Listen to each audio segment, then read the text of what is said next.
Casey Concepcion, muling bibida, pagbabalik showbiz matapos ang 7 taon.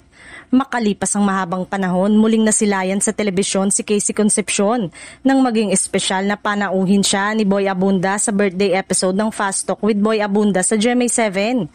Maraming netizen at fans ang natuwa sa kanyang muling paglabas sa TV na itinuturing ng ilan bilang hudyat ng kanyang comeback sa showbiz. Ayon kay Casey, isa sa mga dahilan ng kanyang paglayo sa spotlight ay ang matinding lungkot at pagdadalamhati sa pagpanaw ng kanyang lola. Aniya, malaking bahagi ng kanyang pagkatawang nawala noon kaya kinailangan niyang magpahinga at magtuon muna sa sarili. Ngayon, sinabi ni Casey na nasa mas maayos na kalagayan na siya, emosyonal, espiritual at personal.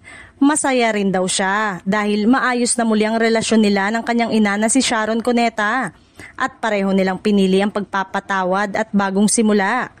Ibinahagi rin ni Casey na bukas siyang muling gumawa ng mga proyekto sa telebisyon at pelikula, lalo na kung ang mga ito ay makapagbibigay inspirasyon sa mga manonood. Ang pagbabalik ni Casey na tila simula ng bagong yugto sa kanyang karera.